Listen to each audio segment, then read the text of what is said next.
Hey guys, Becca here with Flat Jenny, who has convinced me that because today is Sunday and we are less than a week from Christmas, I have earned a selfish sewing day. Thanks, Jenny. You're welcome.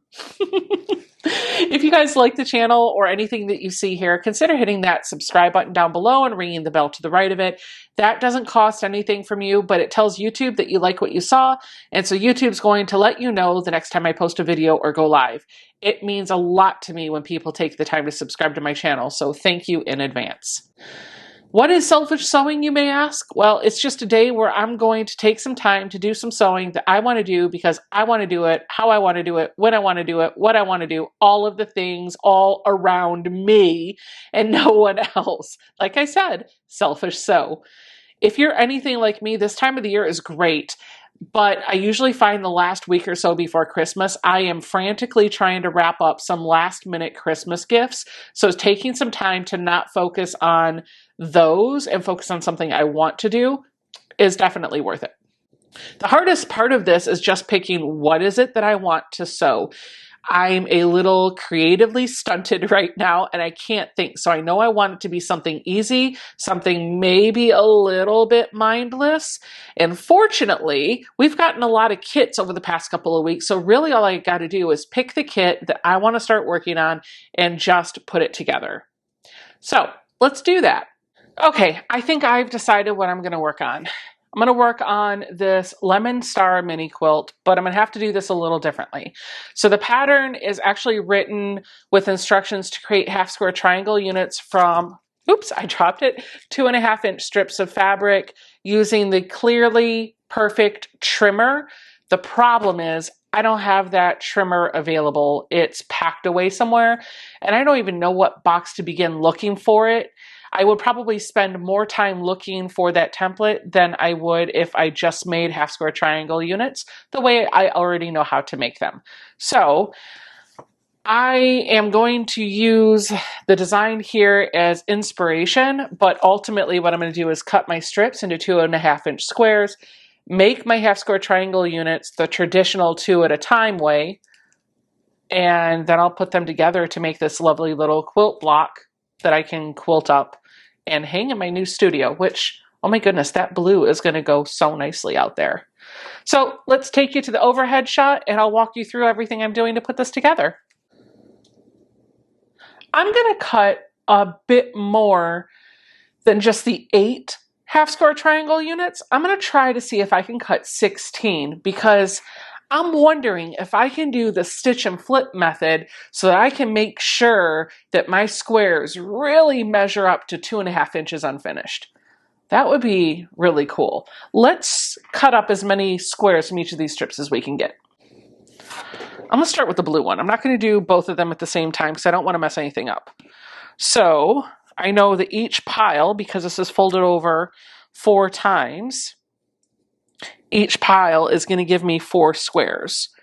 And that is on the 10-inch line there. So if I cut off 10 and I cut off on the 0 line,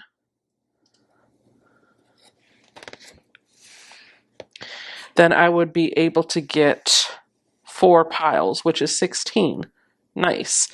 So I'm going to cut in the 7.5-inch. I'm going to cut in the 5-inch.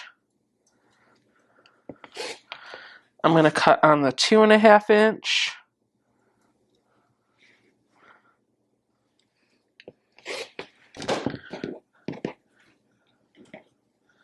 And then I'm going to turn this one around, line that up on the 0 line, and cut on the 2.5-inch again.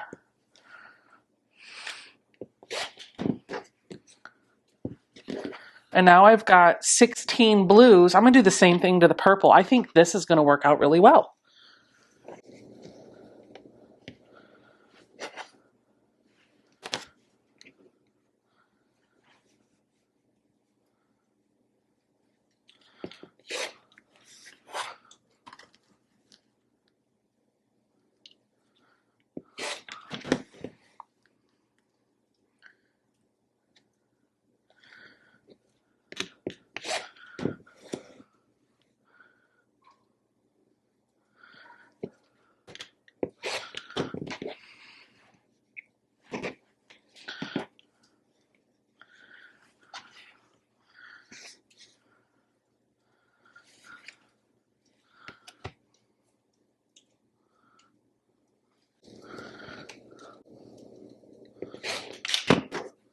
Okay, so now I'm just going to make 16 piles of purple and blue squares together, and I'm going to stitch all of them corner to corner, and I'm going to trim on the seam. It doesn't matter which way I flip it because it's still going to give me a half square triangle unit that has half blue and has half purple. I just want to try to pair up the gradients if I can. So like the darker purple might be with the darker blue, maybe, and maybe not. I don't know. We'll see how it goes.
I've got all my half square triangle units made now. I'm just going to trim my seam allowance.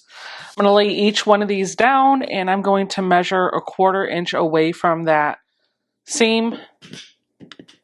I'm just going to cut and I'm going to have this left over, and when I open it up, I have a half square triangle unit.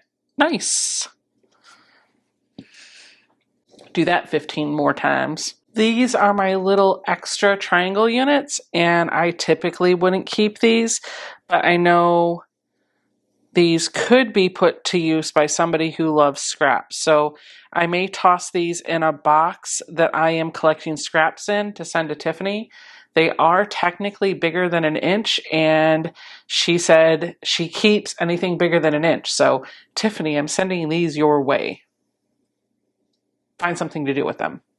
Now I'm gonna press all of these open so that I have 16 squares, and then I'm gonna make 4 blocks, each with 4 half square triangle units, and then I'm gonna put those 4 together and it's done. I'm gonna press all these towards the purple side. So first I'm going to open it so that the fabric lays over towards the purple. I'm just gonna run my finger along that seam to help the fabric kind of stay open a little bit so that it's easier for me to come in with my iron.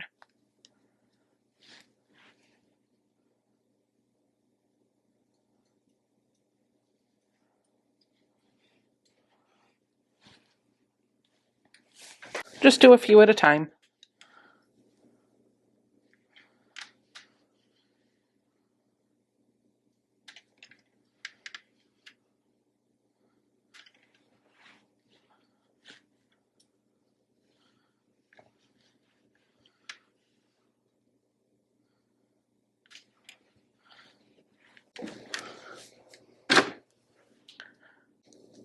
Now I just got to figure out how I want to lay these out, and I'm going to do that before I start sewing them together so I can see if I visually like the way the quilt top is going to look.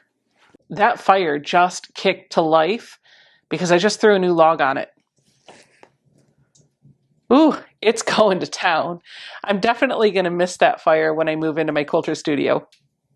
But there's nothing saying I can't grab some handwork and sit in the room in front of a fire, put my feet up, have a nice hot tea, and do some stitching by the fire. So I have spent a little bit of time arranging my blocks in the order I want them to be. This arrangement makes my eye and heart very happy. Let's take a look.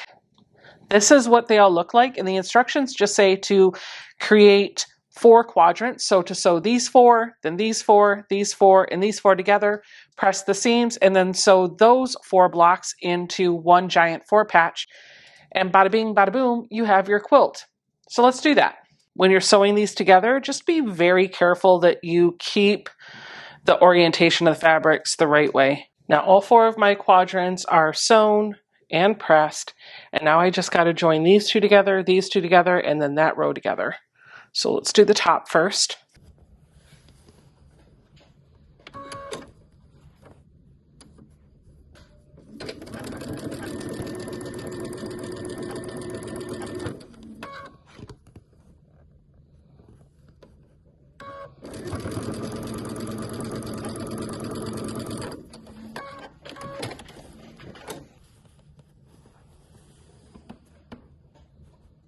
If I were smart, I'd pin this, but I'm not smart.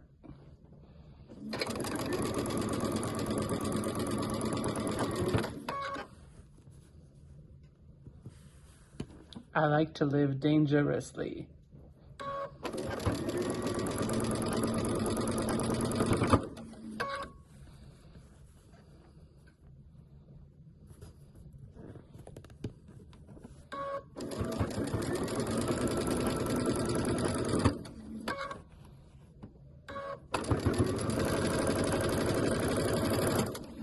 Now, this is all sewn together. I'm going to give it one final press, and at this point, I'm even going to pull out some Mary Ellen's to really make it lay nice and flat.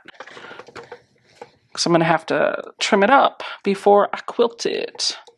Or maybe I'll trim it up after I quilt it. Probably trim it up after I quilt it.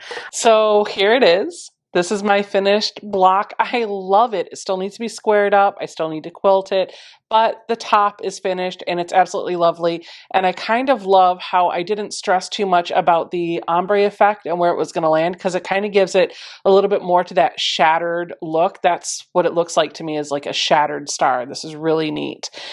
Now here's the thing. I'm going to tell you my secret about my points. If it's less than a 1/16 of an inch off, I leave it, because I'm going to tell you there are points lined up in this right now. You can't see it from this far away. By the time you put your piece together, you get it quilted, it's washed, and it's loved, people aren't going to notice that. You might notice it for sure. If you're going to put something into a quilt show, they're probably going to notice. But if you're making quilts because you're enjoying the process, or you're making things because you want them to be loved, then don't stress it. If your seams are off just a little bit, fine, leave it. And next time, remember what you did that yielded those results and try to take steps to make it a little bit closer next time.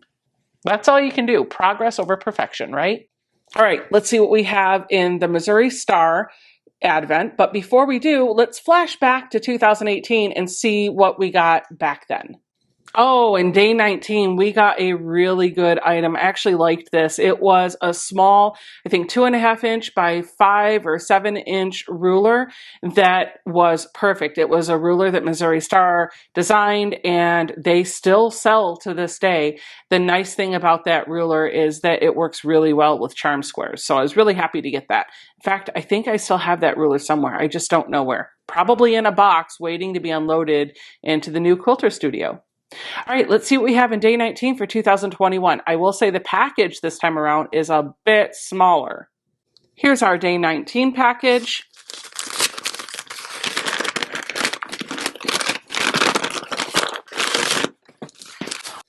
Oh, I'm so excited to have this. We have a set of needle minders, both Missouri Star themed. Take a look. This is what they look like. You have one down here with Chuck the Duck, and you have the Missouri Star logo up here. They're nice and large. So the idea is that you have a 2-piece item. There's a little metal thing on the back and a magnet here, and you can put some fabric in between it, just like you kind of see on the cardboard here. And the nice thing is anything that's metal is going to stick to this. So you can kind of affix this to your, I can't remember what they call the fabric for cross stitch. Aida cloth. You could fix this to your Aida cloth. And when you're not stitching and you want to keep your needle in place, you just lay it across here. Let me show you. Look, I have a barrette that's metal. So when I want this to go out of the way, boom, it just clings right to it. All right, let's see what block number 7 for the Katrinkles quilt along is going to look like. Here's the envelope.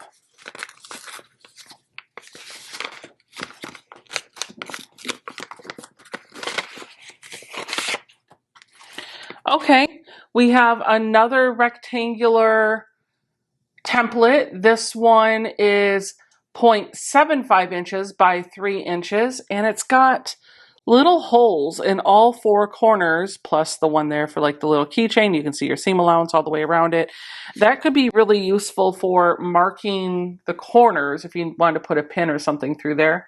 I don't know that I know what to do with that, but I bet if I go check out Carolina Moore's video for day 7, she'll show me some cute and cool tips for this template. This is what our block will look like. It's basically a strip set with 4 pieces of fabric. The Katrinkles block I'm actually not going to put together because I've spent enough time doing selfish sewing today, and I've got some household and family things that I need to do this afternoon, so I'm going to go take care of those. If you want to know what my block number 7 is, that, yeah, I think so, looks like, then come on back tomorrow in Vlogmas Day 20, and you'll see block 7 and block 8. Thank you guys so much for hanging out with me today. I hope you sew something beautiful for yourselves. Don't forget to subscribe and come on back tomorrow on Vlogmas Day 20. Bye.